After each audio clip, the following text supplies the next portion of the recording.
So, hello everybody.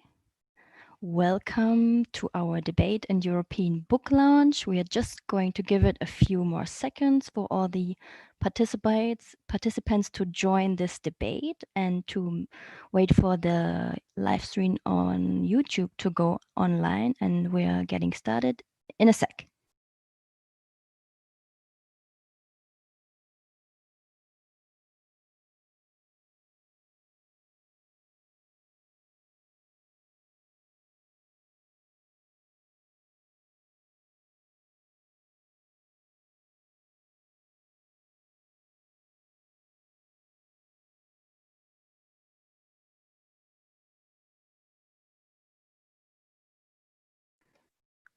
Okay, let's get started. So, hello and welcome everybody again to our debate and European book launch of Smart Green World, Making Digitalization Work for Sustainability.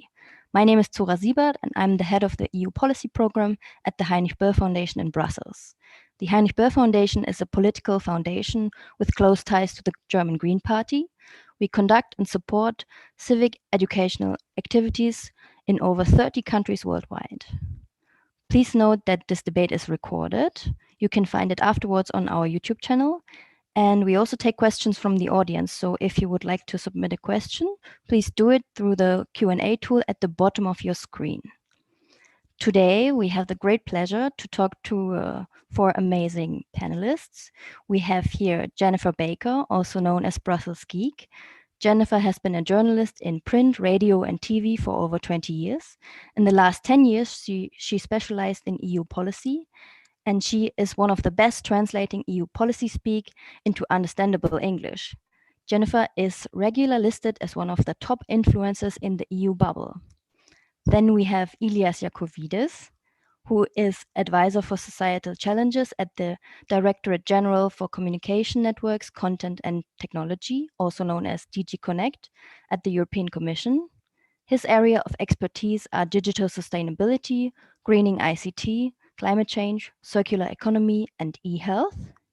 And we have, of course, the authors of the book, Steffen Lange, who is a postdoctoral researcher at the Institute for Ecological and Economy Research in Berlin, and Tilman Santarius, who is a professor at the Technical University of Berlin and the Einstein Center Digital Future, as well as a senior fellow at the Institute for Ecological and Economy Research in Berlin. So, the use of digital technologies towards a sustainable economic transformation has become a key point of discussion in European policymaking. In their book, Smart Green Work, Making Digitalization Work for Sustainability, Steffen Lange and Tilman Santarius analyze the societal and ecological impact of digital technology on energy and resource use, consumption, jobs, inequality, and economic growth. The authors show how we can shape digitalization in a different way to make the world more social and greener. And with these introductory words, I'd like to give the floor to Tilman and Steffen for a little presentation on their book. Thank you. Thanks, Zora. Thank you, everybody. As been presented, my name is Tilman Santarius, and my colleague Steffen Lange and me, we will try to quickly present you some key essentials from our book. Of course, it's not possible to present the entire book here, and we also want to get into a debate this morning.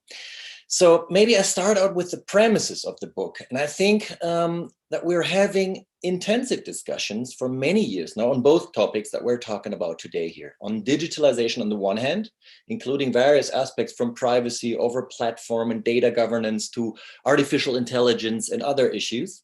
And on the other hand, on sustainability, including questions of social sustainability and global justice, but also various aspects of environmental sustainability, including energy, mobility, agricultural transitions, etc. However, we believe that these two large discourses, digitalization and sustainability, by and large, take place on different planets. In public media, in civil society, in most countries at the political level, these topics have not yet been thought of in combination thoroughly. However, now the debate is beginning to take off, actually. In a few countries, for example, in Germany, the federal government has proposed a digital environmental policy agenda. And right now, actually, these days where we're talking here, draft council decisions are finalized for an integrated agenda, because the Green New Deal, as some of you might know, states that Europe should leverage the potential of the digital transformation as a key enabler for reaching the Green New Deal objectives. And our book feeds directly into such endeavors. What we want to deliver is a broad-ranging analysis and an overview of the opportunities and risks of digital tools for sustainability. And our book is, I show you the screen here. I hope that's visible now to you. Our book can be broadly separated in 3 parts. There's one part, the 2 large chapters, which go into a scientific analysis on the environmental implications of digitalization and the social and economic justice implications of digitalization. Then, based on our scientific analysis, we develop a set of guiding principles for a sustainable digitalization. And finally, based on those guiding principles, we propose a whole set of a range of policies and measures directed at different actors, consumers, tech designers, civil society, and politics, in order to show that digitalization can be shaped in a much more sustainable manner. Now I turn it over to my colleague Steffen, who's going to highlight some of the key essentials regarding our integrated analysis. Thanks, Tilman. Yes, I also want to thank everybody for coming, and the Heinrich-Böll Foundation and Zora for organizing this event. I'm happy to present this book and discuss it. What I want to do now is to give a couple of insights from our analysis on the relation between digitalization and environmental and social sustainability. So those 2 aspects, environmental and social sustainability. And let me start by saying that we believe that it is true that there are great potentials that digital tools can facilitate environmental sustainability. And let me give a couple of examples on that. So industrial production can become more efficient. The energy transition can be facilitated, so the transition towards renewables. Digitalization can enable a dematerialization of products. So for example, most of us probably now read news mostly on the smartphone rather than on printed newspapers. And a last example, digital tools can save travels. And I think what we're doing here right now is a good example. We are having a video conference instead of all traveling to Brussels or wherever we would have done this event. However, when we look at the empirical evidence, what has been the relation so far between digitalization and sustainability, we find an ambivalent relationship between those 2. And I want to show you a graph on this to visualize that. Give me a second. I hope you all see that. So what we find is that there are 2 beneficial and 2 detrimental effects of digitalization on environmental sustainability. On the left-hand side, you see efficiency. So many of the potentials that I just talked about are related to efficiency, which basically means getting the same or a similar result with less energy and resource use. That's the one beneficial. The second beneficial effect is that digital tools help to increase the share of services rather than physical goods as part of the whole economy. That's the positive side. The negative or the detrimental side on the right hand also has 2 effects. So the first is the so-called material base of digital tools themselves. So when you look at all the smartphones, the computers, the webcams, the sensors, the robots, and the servers that are behind it and facilitate it all, those tools, those technologies all need to be produced and they are being used. And both production and consumption of all those technologies use a lot of energy and resources. That's the first detrimental effect. The second one is what we call and others call rebound effects. Those rebound effects also lead to more energy and resource consumption, and they exactly take place because something gets more efficient. So the beneficial and the detrimental effects are also interconnected. Let me give just one example on that. When you look at what is happening at the moment, we are all having these video conferences, which are based on digital tools, but of course are being triggered by the COVID pandemic. At the moment, we are probably saving travels due to that. But in the future, what is likely to happen is that we start traveling again, start flying, start using train, cars, whatever. And at the same time, we are still having those video conferences, maybe even in a virtual world, which would become even more energy intensive, and thereby having both. So a typical rebound effect.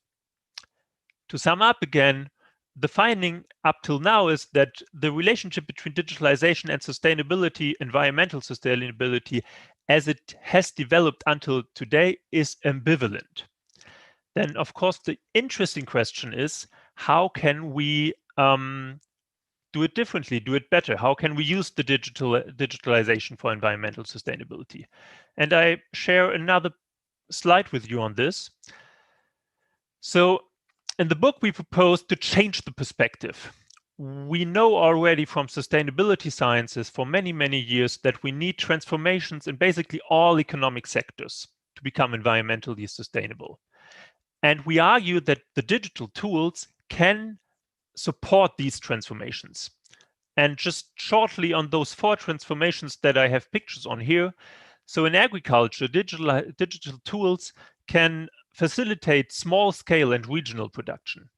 Regarding energy, digital networks can make it possible to have a transition towards renewables because we are able to connect all those different energy producers and energy consumers.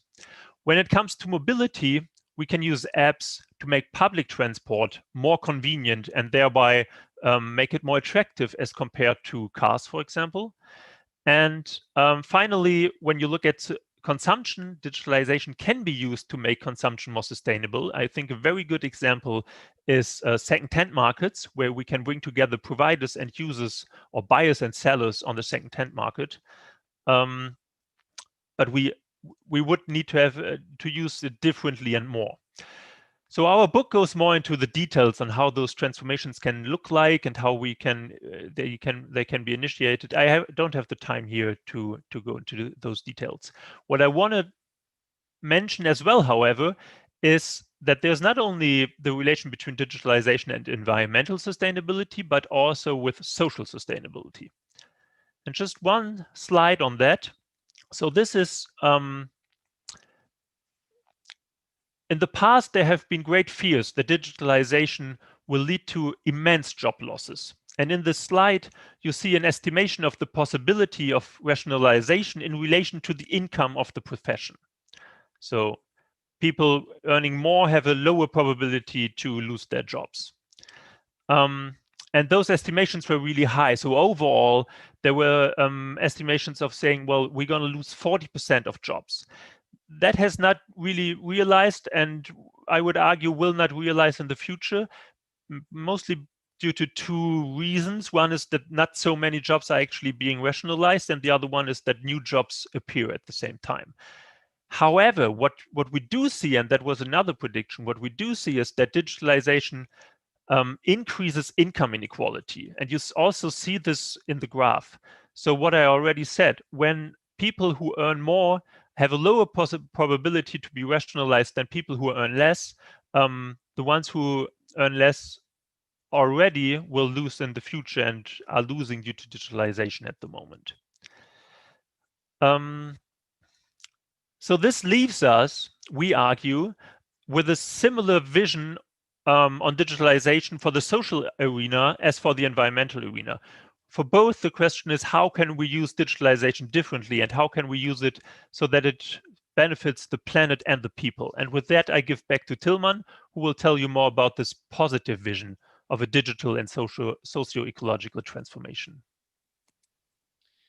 Thanks, Steffen. Yes. Okay. So these were just some key insights in some of our analysis. And based on these analysis, and as you see, we have an ambivalent relationship and some detrimental trends. So we were asking ourselves, how would design principles look like that allow policymakers, consumers, tech designers, and other actors to design or to shape digitalization in a way that it truly becomes a driving force behind sustainability. And I show you our design principles in the overview here. You see 9 sub-principles and 3 overarching principles. And again, given our time constraints here, and because we just want you all to become eager to read the book afterwards, I will focus on two principles only. First of all, on the principle of digital sufficiency. This principle rests on the findings that digitalization by itself will not lead to significant energy and emission reductions in material use.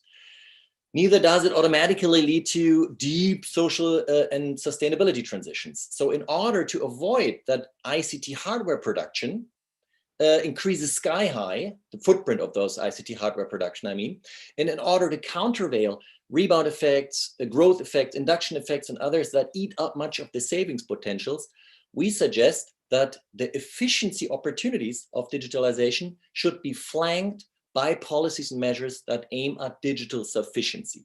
Now, what could that include? A set of various measures.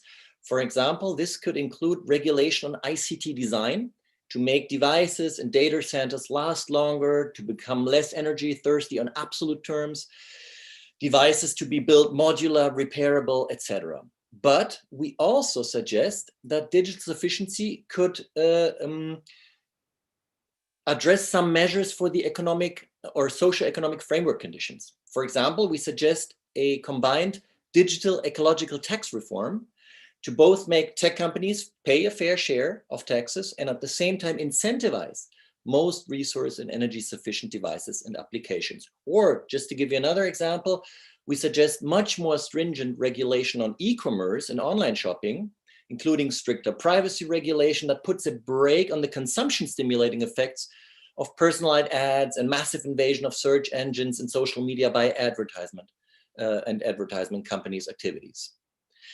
Second, and this was just a brief sketch out. Second, I want to highlight our guiding principle, focus on the common good, which you see on the right side. And this principle rests on what Steffen said earlier on our findings that digitalization continues, if unregulated, to aggravate tensions on the labor market, to polarize income. So the focus on the common good principle tries to countervail the current trend in the tech sector and the internet at large, that it benefits a few at the expense of the many. And again, we suggest a set of different measures, which include new labor market policies aiming at a reduction of working hours in combination with basic income, but which also include a reform of existing competition and monopoly law to adapt this to the digital age. Or another policy would be fostering cooperative and open platforms. And then if such platforms guide the transition in the field of energy mobility consumption, then we believe that digital governance pays both into the hands of social and environmental sustainability. Okay, let me zoom out then here and close with a few more sentences. Let me close by stating that a much more determined governance and shaping of digitalization requires, we believe, time for democratic decision-making processes. Citizens need to become better at digital literacy. Companies need to design new business models. Policymakers have to design new regulation and incentive structures. And that is why our book closes in the very last chapter in the outlook with a claim for what we call soft digitalization. Why soft digitalization? Because we believe that quick and dirty technological disruptions that some have hoped for could sort of foster and dynamize the sustainability agenda. No, we believe that these disruptions are not very likely to contribute to a greener and more just future. Instead, what we think is that we need a soft and selective approach to digitalization, driven by respect for planetary boundaries and a good life for all citizens on the planet. Thanks. Thank you very much, Tilman. Thank you very much, Steffen. And now I would like to open the debate with our other panelists. And I have a first question to Jennifer Baker. Jen, what do you think? How can we shape the development of tech and its application in a way that it contributes to more sustainability? Do you maybe have some concrete examples? And I also have a follow-up question for you. Do you think that digitalization is transforming our society for the better? Or do you think that it's rather perpetuating the unsustainable status quo that we have? Thanks, Zora, and thank you for inviting me, and thank you guys for that great introduction to the book. You've asked me quite a broad question, a lot of ground to cover. So if I actually go with that three sections sort of delineation that Tilman outlined and follow along that. So I think I'll take it in reverse order. The last point I think was talking about society and the internet for our commons good. So let me start off by thinking I am very pro-internet. I am very pro-digitalization. I think the tools that have been developed are incredible. I would not want to rewind the world 50 years and take them away again. But yes, there is a risk of a two-tier society. If you look at things like, open spaces and democratization of the internet, a place as a commons good where people can gather, you see that the sort of the shutdowns take place in parts of the world where there is less freedom, where there are fewer fundamental rights being respected, where there is less democracy. Look at something like Access Now's Keep It On campaign, and you will really quickly see why we actually need these open digital spaces and how, if they are there and they're provided equally for all, they can be a real benefit to the sustainability of a democratic society. Tools can be used for good or ill. The point is, with the right rules, we can make them a force for good. So I think that's not a technological problem. I think this is about societal issues that we need to discuss. And in that sense, I'm often very wary of trying to force technical solutions on societal or cultural problems. So that, coming from that angle, that's my sort of, in a nutshell, thoughts there. I think the right laws can really help in this regard. I think a good law can make things a lot better, but I think a bad law is often worse than none at all. So it's about finding the right balance. And I think that's a conversation that we need to have as a society. And I think online is maybe one of the places where we can do it. But then it comes along with a lot of the requirements to, get every European digital, get everyone connected. So we don't have, and we have obviously plenty of plans in place to do that. It's just about making sure we deliver them. Turning to the data model, anyone who knows me will not be in the least bit surprised to know that I think that the online data behavioral advertising model is the root of a lot of ills and a lot of evils. In terms of just energy consumption, even if you just think about sort of real-time bidding auctions for your advertising, for your eyeballs and your attention, they're hugely energy intensive. And so I think that is, if you could do with data minimization, which probably isn't on its own, the storage of data isn't really necessarily what our issue is here, but it's the use of these processes in an ongoing, ever-growing exponential bubble of data usage and energy usage that I think is the problem. And then to come on lastly to the infrastructure.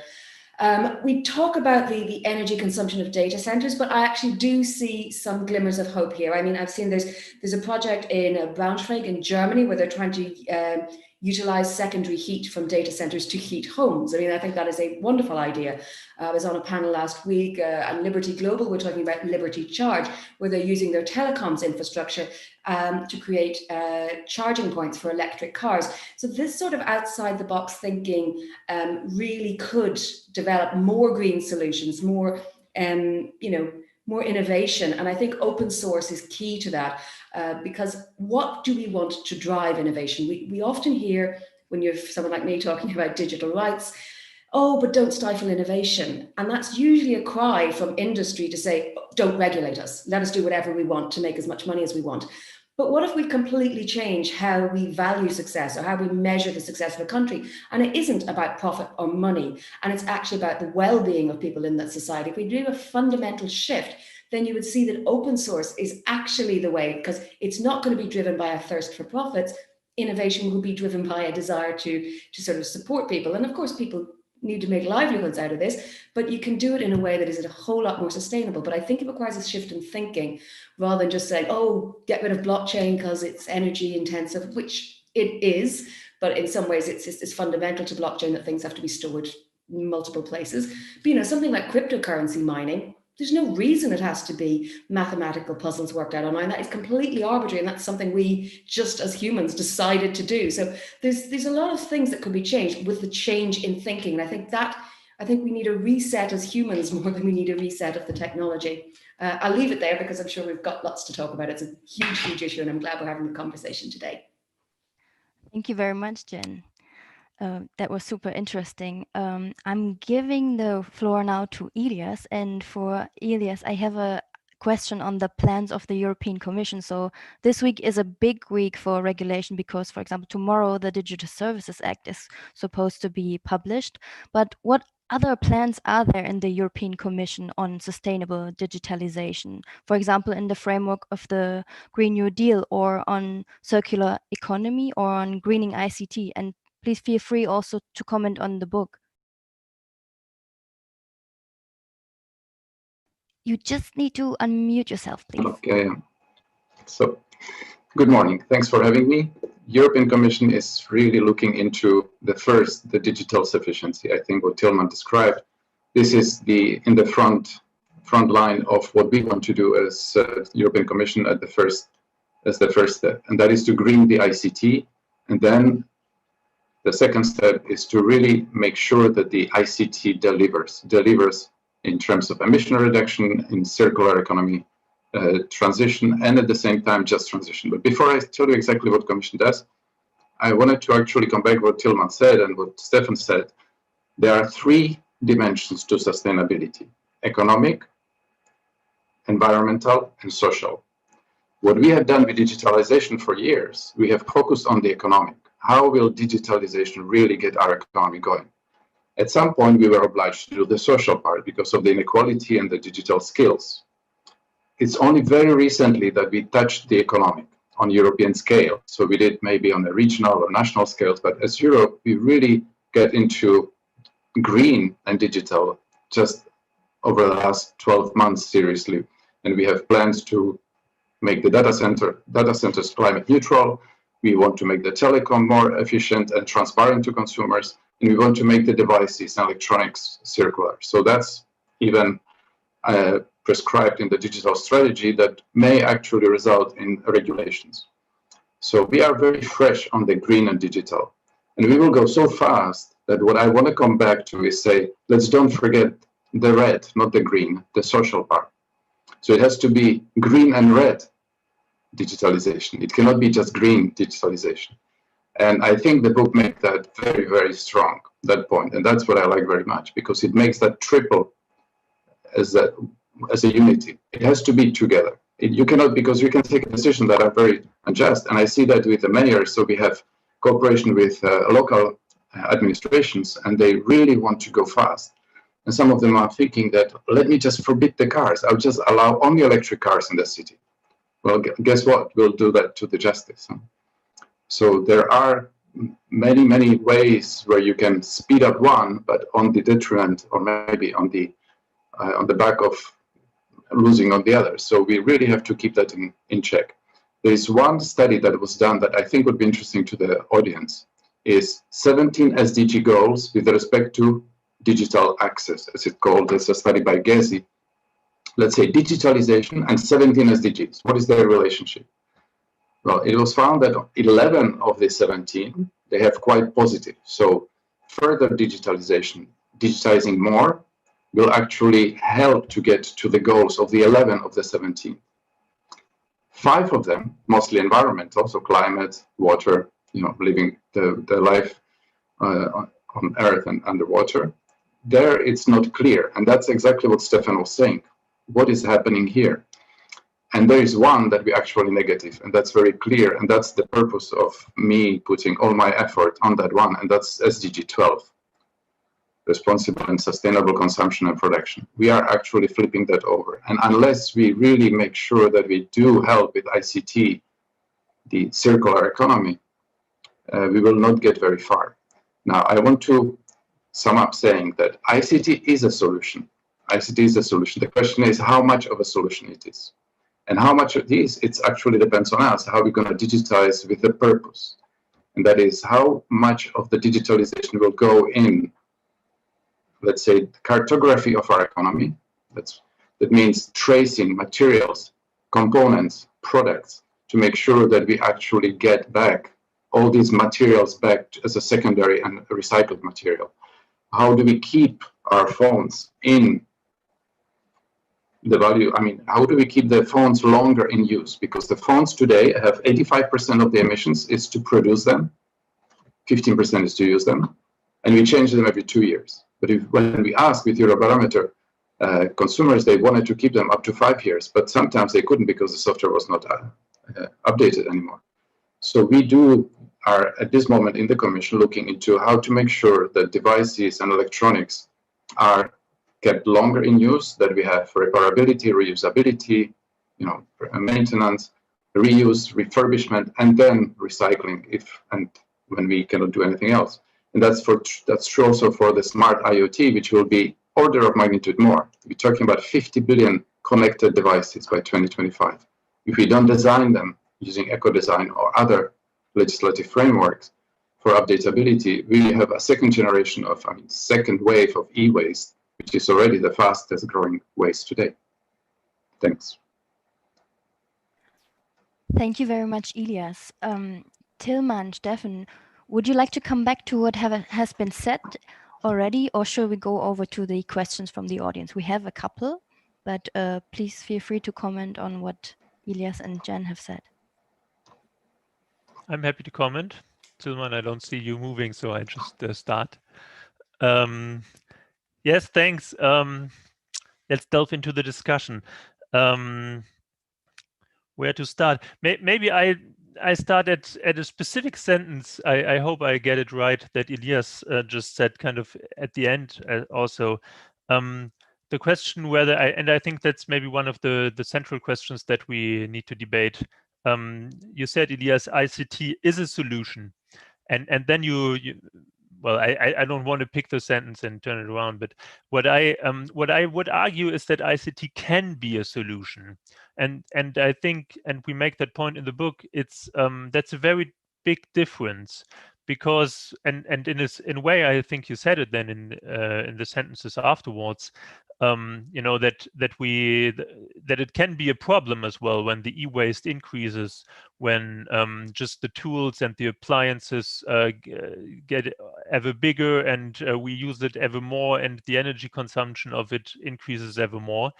But it can become a part of the solution, and I would like to add here, a part of the solution from my perspective.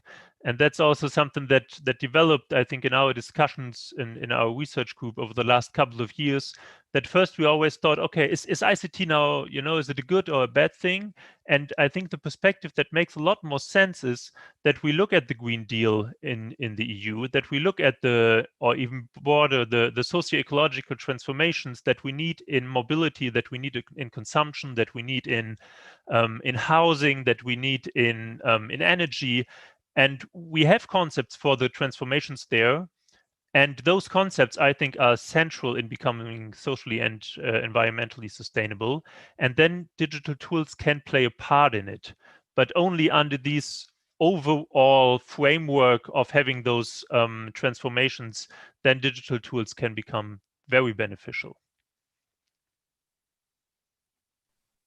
Yeah, maybe I can also step in and come back to what has been said by Jennifer and Ilias. I mean, most of it is very much in line with our book, and you even were at some points much more specific than we could be in our short introduction, giving several examples that are also in the book, but also that go beyond. Great. Also, Ilias, I like the green and red digitalization that you outlined sort of as a metaphor. And just maybe two things I want to highlight. First of all, I want to go into, because it could spark a debate here amongst us, and that's more interesting. The role of digitalization for the circular economy. I see some kind of schizophrenia. I very much believe that digital tools and application, let's say AI-based solutions for picture recognition or so, but many other material recognition, can help advancing the overall concept of the circular economy in all different kinds of sectors.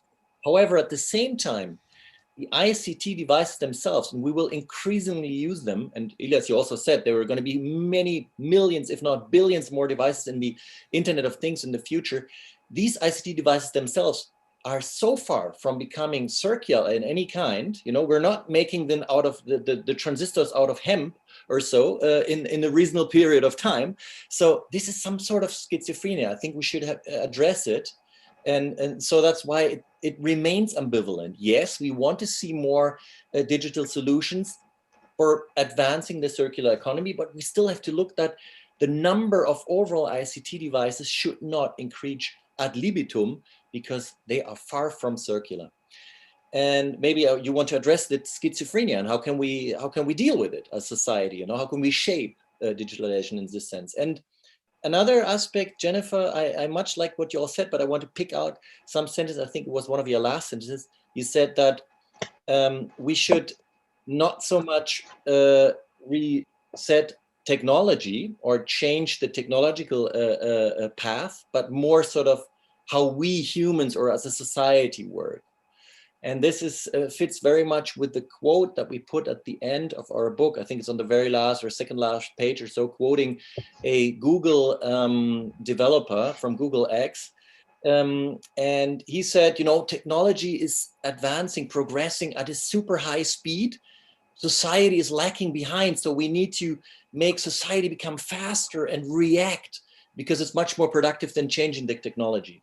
And I see some fear because, first of all, as a sustainability researcher, I know for decades how difficult it is to change habits, consumption patterns, infrastructure. So I think it will just not be possible to change society so far, not at the pace of the technological development. And second, because I think also you make the mean become an end. To me, digital tools and applications are a means.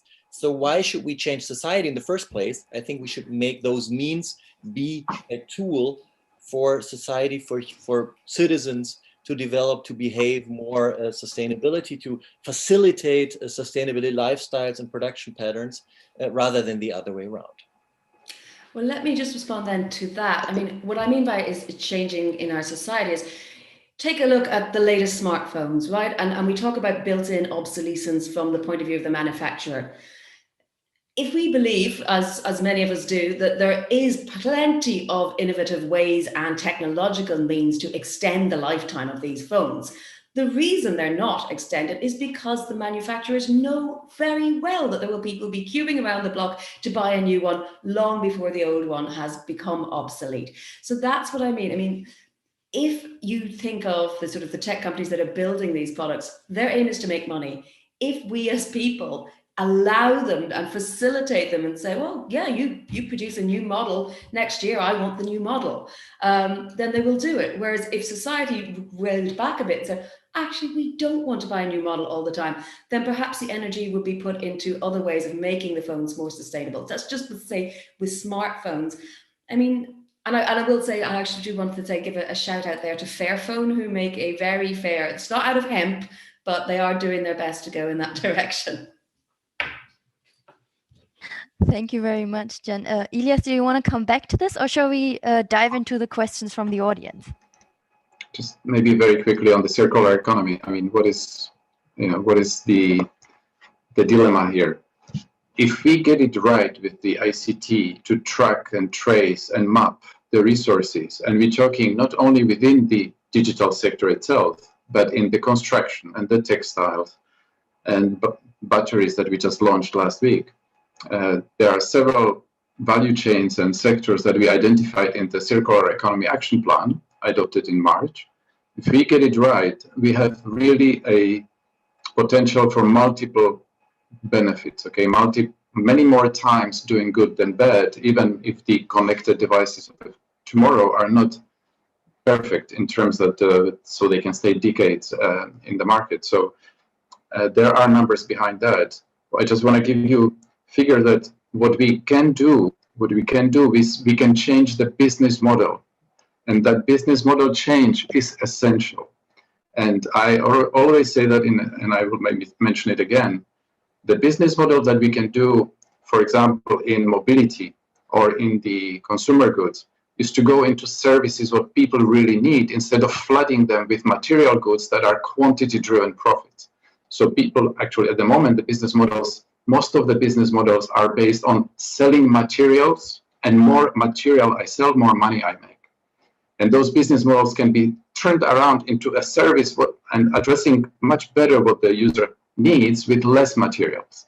And that can be done only if we digitize, we know where things are and how can I serve those needs.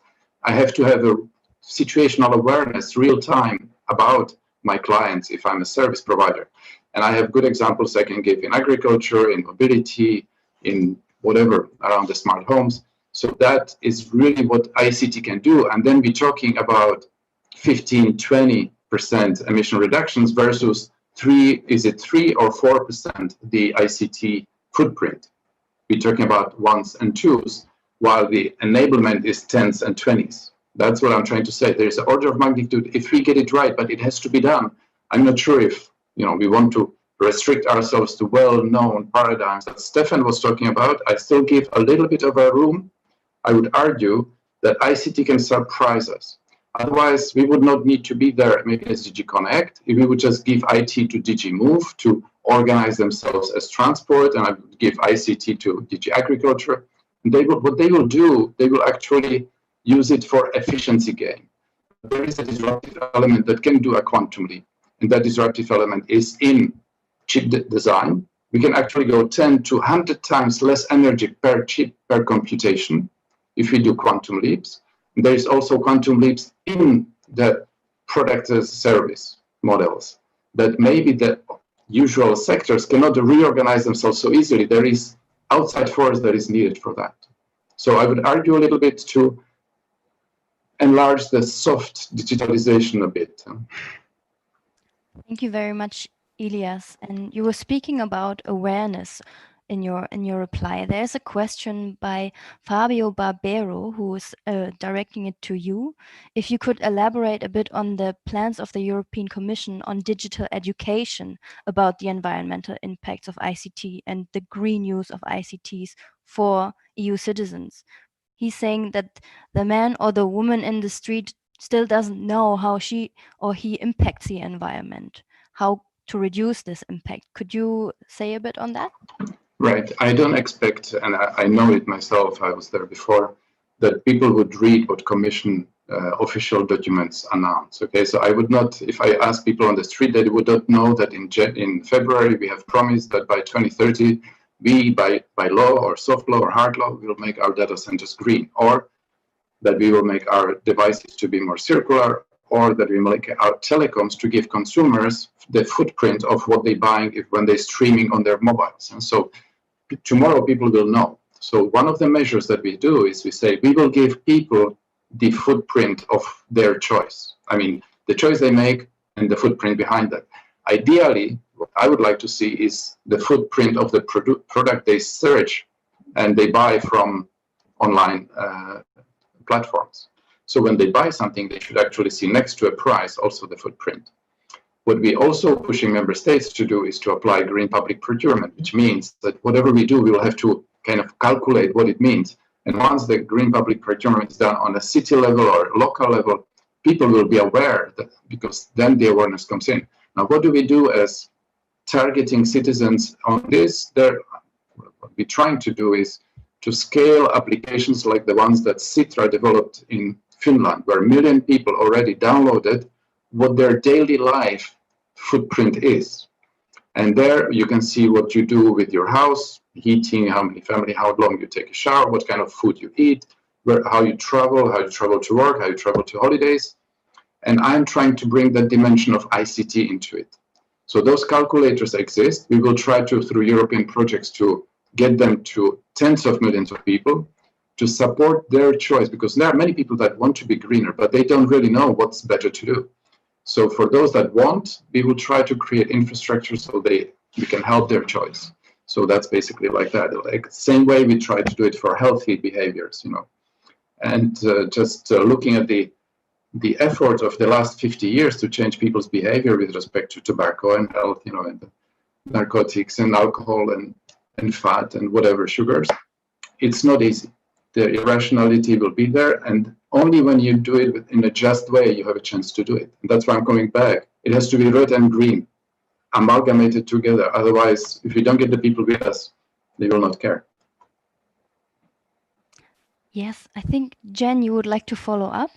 Yeah, I mean, I agree with much of what Ilias is saying. I just do like to sound a note of caution, because there is an assumption that everyone wants to act in a responsible way, but I don't know if that's necessarily true. I don't know if everyone does want to make green choices, and whether then, And I also don't think you should put the onus on individuals, on people, over companies, because if you're, if you're a single mother living on benefits with very few choices, you will go for the cheapest option. And that option may not be green. That cheapest option, because they will not have jumped through so many hoops, may not be environmentally sustainable. And so I worry about us creating this society where there's a certain level of people who can afford to make ethical choices and those who can't. And I think we need a sort of a safety net for people, so that there isn't this extra cost associated with being sustainable and being green. And I think there is that right now. I think if you've only to walk into your nearest supermarket and see how much organic produce costs versus non-organic produce. You can see it in the world of privacy. Those who are the poorest are the most surveilled, the most least access to privacy. So I just want to say that, it works to a certain degree, but then you need to give people who are the most vulnerable the tools and the finances that they are not forced into making unsustainable choices. Sorry, if I may, can I just magnify the point that was done by Jennifer? I'll quantify it. What I've heard, I've seen it in one of the scientific publications, that people's choices are really about 15% of emissions. It's really not, we should not put on the shoulders of the consumers all the responsibility of trying to get to the Green Deal goals. It's really the systemic changes. I mean, I, as a consumer, don't have a choice if the goods will come by train or by truck. This is not something I choose or I can choose. There are infrastructural issues, and that what governments have to do that consumer has no clue and cannot influence. So unless it does through the political and democratic ways, and that's why what Tilman said is very important. So we should not put, and I'm trying to say that, and not put on the shoulders of consumers all the responsibility and all the weight of this transition. That's very important, and I always argue in relevant meetings for that. And I know that not everybody is, but there are many that do. And the big change I've seen from healthcare to green, because now it's not about me. Health was about me and I don't care, I can do what I want. Now it's about our children and we care much more about that. So there is a better chance we can actually move faster. I see, Tilman, you want to react on that? And then we go to the questions. I try to react and at the same time try to go on some of the questions in the chat. So first of all, I fully agree. I think we all agree that it's not all to the consumer sovereignty to heal the world. That will not work. But I think all groups can do a contribution, can contribute. And just going back to what Jennifer said, and I very much like that.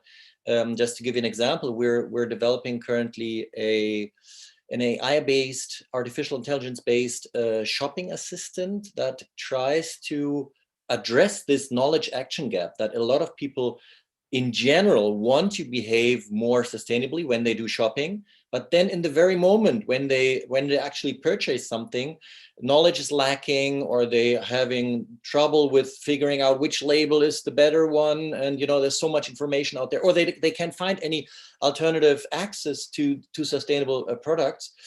So I think what we're trying to do is nudge a little bit here, and on the level of a search engine, try when people search for products, try to offer them in real time more sustainable alternatives. So that's really easy for them to click on them, and then even the vulnerable or those with less money in their pockets can try to achieve that without investigating the whole internet, which is the most sustainable alternative, because very few people will only do that.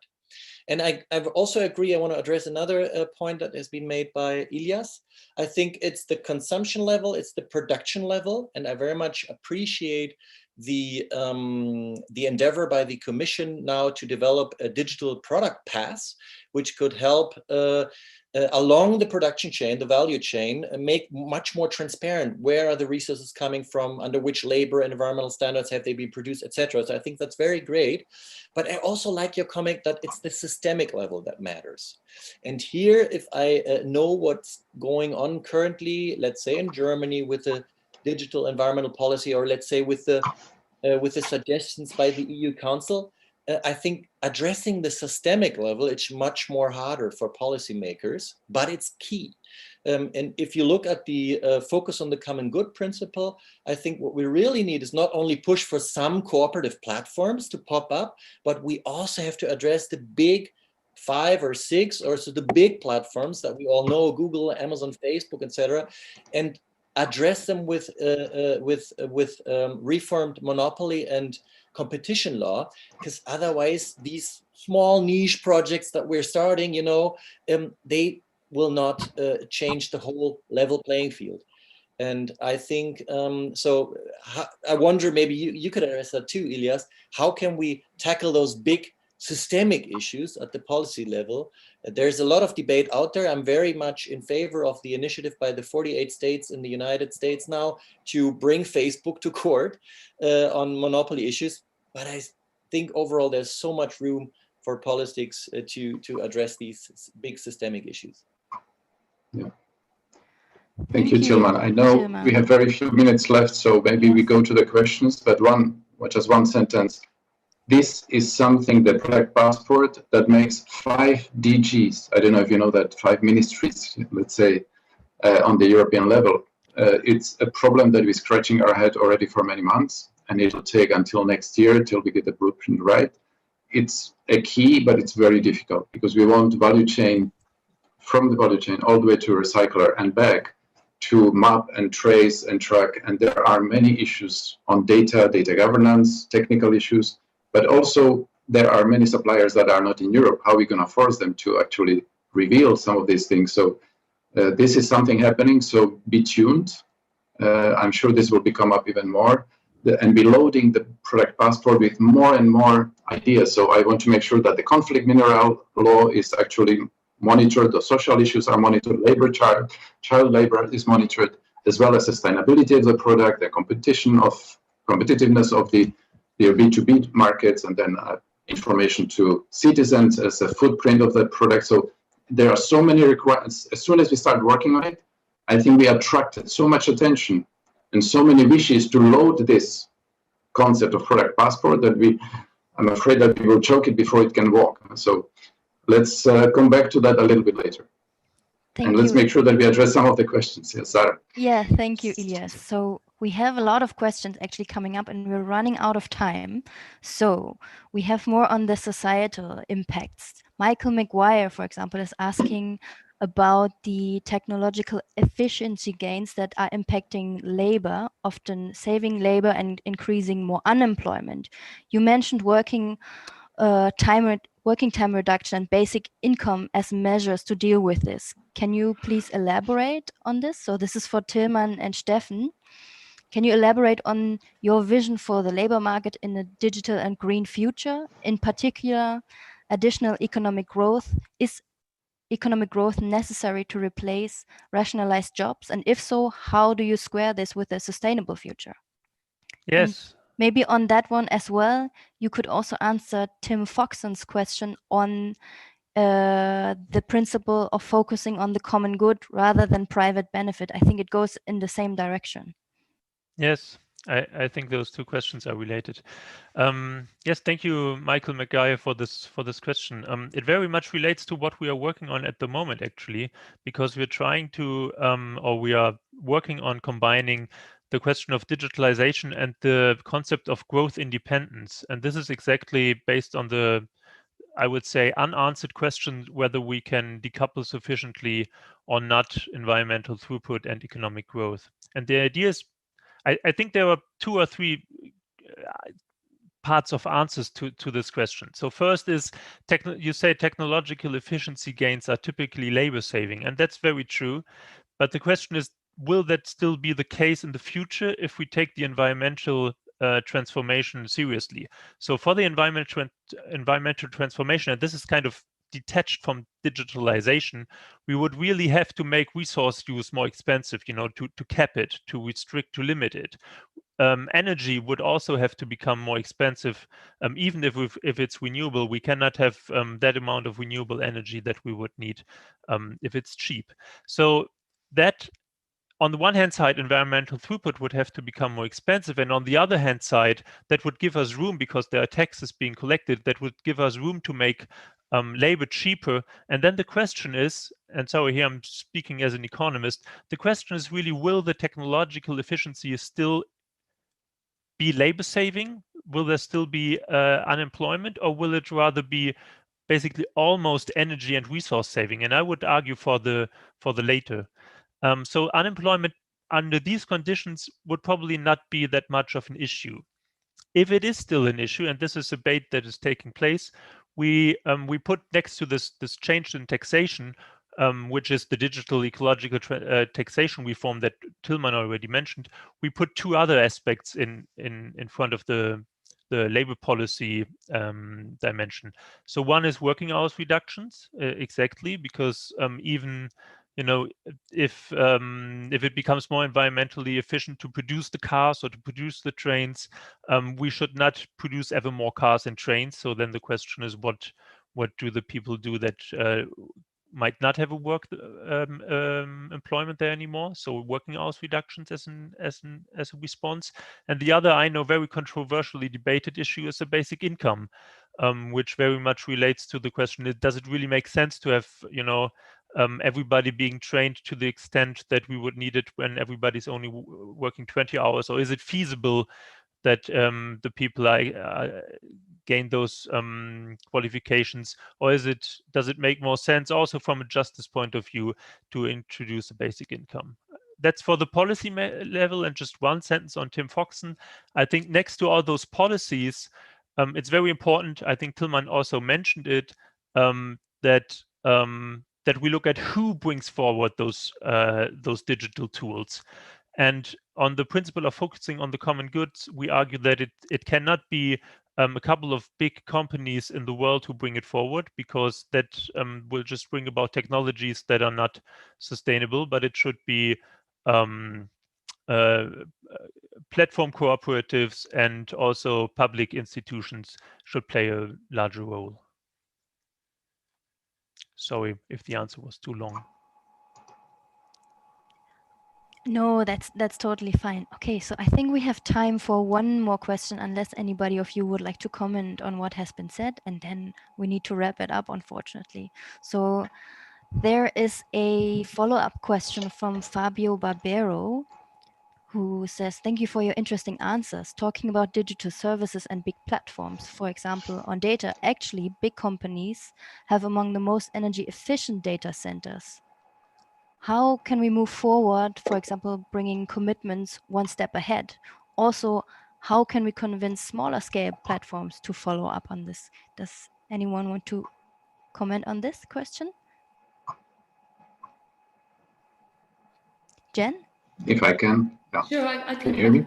Oh, Ilias. Yeah, Jennifer, no, go. Well, no, I was just going to say, I mean, yes, they may be more efficient, but that's not a great consolation if they're just exponentially increasing all the time. And smaller platforms, I mean, if this, these big companies, these big platforms are notoriously guarding of their intellectual property. Whereas if we had a little bit more emphasis on open source, then perhaps we would be able to give the smaller platforms a leg up to being more sustainable in the same way. So I do think that from my perspective, legislation is the way on this. And I do think we have some templates for a bit of hope in this area. I think part of the question was, how could that be exported? Or maybe it was one of the other questions. I mean, I would just point to the GDPR, the General Data Protection Regulation, and how that has become the template for the whole world. So many companies are outside Europe, but if they're to obey a certain set of laws within Europe, they'll often go, fine, we'll raise our standards across the board. So it's a dual effect, because then you've got other countries just looking at it going, well, that law works, we won't draft ours from scratch again, we'll take bits of that. So I think, Europe can be a leader in this area if we want to be. And I think that's where we need to have the societal conversation and say we do want to be. Right. I just want to add that, yes, there is we already are aware that the cleanest data centers are the big ones. So the usual companies, no need to say even the names, you know them. They are the cleaner already, and they are the most performant. So we need to help the smaller ones, and the smaller ones are the ones that keep our passports, sometimes keep our medical records, keep our local issues, and they are small, embedded somewhere in the middle of the city. They don't have access to wind farms and huge installations that are very efficient. So we need to help them, and that's what we will do. And we already have that on our map. How are we gonna help them to cool with putting, supplying some new methods to improve the energy efficiency, but also to consolidate them if needed on a local and regional level. So this is happening. What I wanted to add to the previous answer is that we have statistics that there will be more green jobs. So in the terms of absolute numbers, there will be more jobs trying to get to the greener world. The problem is the individual, that it may not be on individual basis the rosiest road ahead. And there we need the skilling and the just transition funds to make sure that it does not impact negatively on the most vulnerable people. So we know that. Thank you very much, Ilias. So we're running out Can of I just time. add one more thing that is kind of overarching, that solves many of the questions that I see? You have to be very brief though, please. Yeah, I mean, just one sentence. If we don't make sustainability the cheaper and the profitable business that has cheaper choice than the alternatives, we will not get there. So sustainability first has to be profitable business. Second, the sustainable product has to be cheaper than the alternative. And for that, we will really need, and that's why I'm saying, track and trace everything to put value on natural resource that is not put today. Today, the natural resources are not valued. Financial capital is valued, and human capital, social capital is valued, but the natural capital is not valued. Unless we bring that value in the equation, we will struggle between the cheaper alternatives as they are today towards the greener, and that has to reverse. Thank you, Ilias. There's definitely a lot of food for thought here, but unfortunately we run out of time.